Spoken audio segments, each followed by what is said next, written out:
The Warrens' most chilling encounter, Amityville explained. Some stories are just stories. But every now and then, a story is born from a truth so dark that it takes on a life of its own, blurring the line between fact and folklore until you can't tell where one ends and the other begins. And maybe no case blurs that line more than the haunting of 112 Ocean Avenue in Amityville, New York. It's a legend built on a real, unimaginable horror, and at the heart of it all are two of the most iconic and controversial figures in paranormal history, Ed and Lorraine Warren. But this isn't just the story you've seen in the movies. We're going to break down the real investigation that would define their careers, a chilling encounter that is absolutely mired in bitter controversy and accusations of a flat-out hoax. On a quiet night in November 1974, 6 members of the DeFeo family were shot and killed in their beds.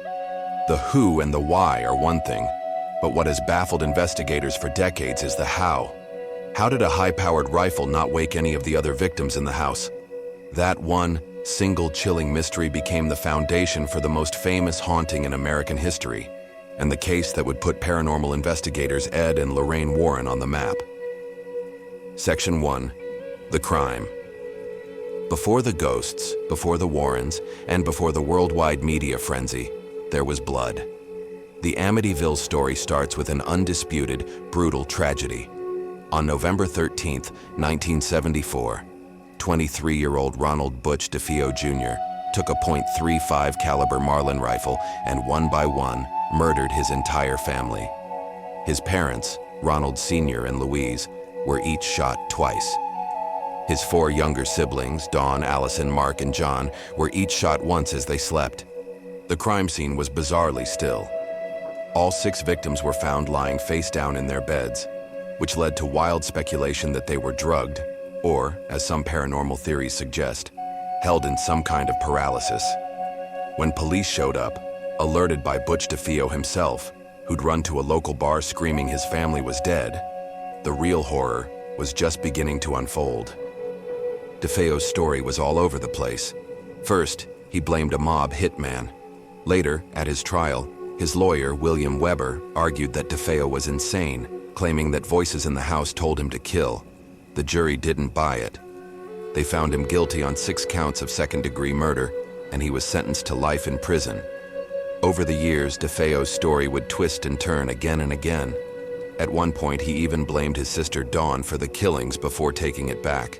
He died in prison in 2021, taking the absolute truth of that night with him. But the house on Ocean Avenue, now stained by this horrific event, sat empty. It was a beautiful, large Dutch colonial home, on the market for a bargain price. Just over a year after the murders, a new family decided to make it their dream home, having no idea they were about to step into a nightmare that would captivate and maybe deceive the world. Section 2. The Haunting.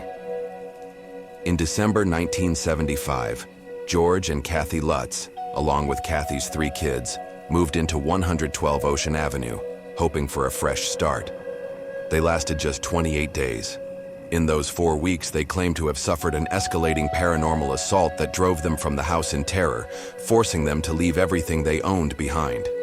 Their story, which became the basis for the 1977 bestseller, The Amityville Horror, is a laundry list of terrifying events. They said it all started when a priest came to bless the home. While he was in the upstairs sewing room, the former bedroom of 2 of the murdered DeFeo boys, the priest was allegedly slapped by an unseen hand and heard a deep voice boom, "Get out!" From there, it only got worse. Swarms of flies appeared in the dead of winter. Strange, gelatinous green slime oozed from the walls and keyholes. Kathy said she levitated in her sleep, while George was tortured by a constant bone-chilling cold and would wake up like clockwork every morning at 3:15 a.m., the estimated time of the DeFeo murders. Their youngest daughter, Missy, even developed an imaginary friend named Jody, who she described as a demonic pig-like creature with glowing red eyes. The family reported doors being ripped from their hinges and a hidden blood-red room in the basement. They claimed to see demonic apparitions and hear disembodied voices. The 28 days were a crescendo of terror that ended with a final night so horrific they fled and never looked back. It was a perfect ghost story, almost too perfect. The story the Lutzes told was terrifying, but was it true? Before we bring in the Warrens and peel back the layers of controversy, let me know your initial thoughts in the comments. Do you believe the Lutzes? And if you're fascinated by the hidden stories behind paranormal legends, make sure you subscribe and hit the bell for more in-depth investigations. Section 3. The Investigation. Once the Lutz family's story started making headlines, the circus came to town.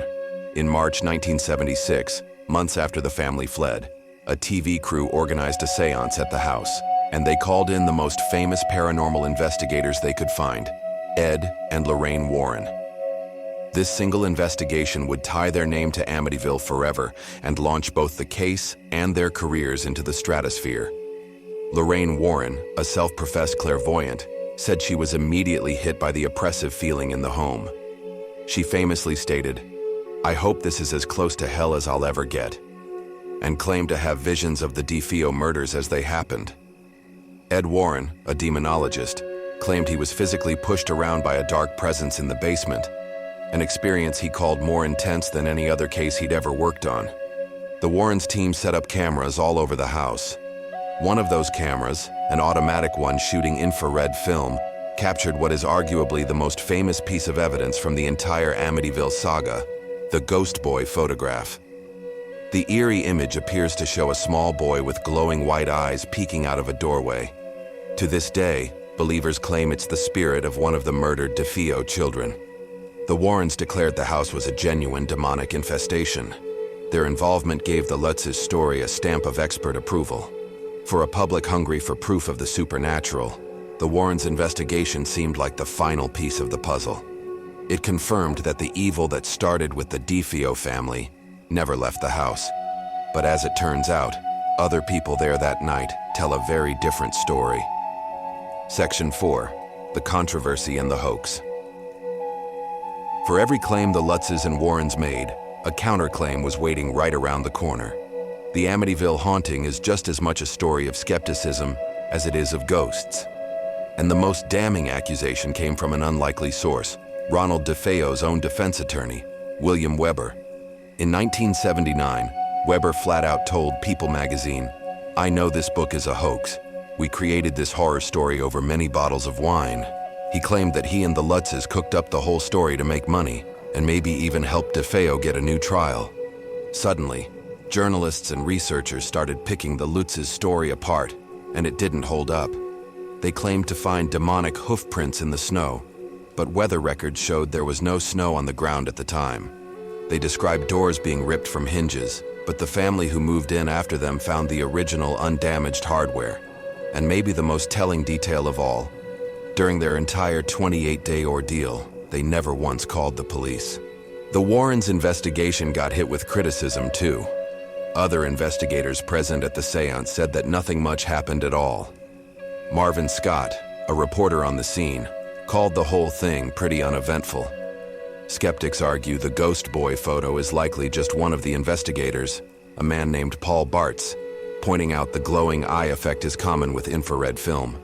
It's also important to note that the Warrens never actually worked directly with the Lutz family. Their involvement was almost entirely through the media. To top it all off, every single family that has lived in the house since the Lutzes has reported zero paranormal activity. Conclusion. So what's the real story here? The Amityville case is a tangled mess of undisputed tragedy, wild claims, and very credible accusations of a hoax. On one side, you have the horrific, factual murders of the DeFeo family, an event so violent, it's easy to believe it could scar a place. You have the Lutz family, who, to their credit, stuck to their story for the rest of their lives, and even reportedly passed lie detector tests. And you have the Warrens, who presented the case as one of their most profound encounters with evil. But on the other side, you have a mountain of inconsistencies, a total lack of physical evidence, and a confession from a key player that the whole thing was made up for money. You have decades of people living peacefully in the home since. And you have the fact that this all happened in the 1970s, right after The Exorcist, when demonic stories were big business. The Warrens' investigation cemented Amityville in our minds as a true story of demonic terror, but the evidence suggests it might have been their most chilling encounter with something else entirely: the power of a good story. Was it a real haunting, a hoax, or something in between? A tall tale born from trauma and greed, then blown up by the media until it became a legend? The house on Ocean Avenue is still keeping its secrets, and after all these years, the question is still there. What do you believe happened at Amityville? Let me know your full theory in the comments below. Thanks for watching.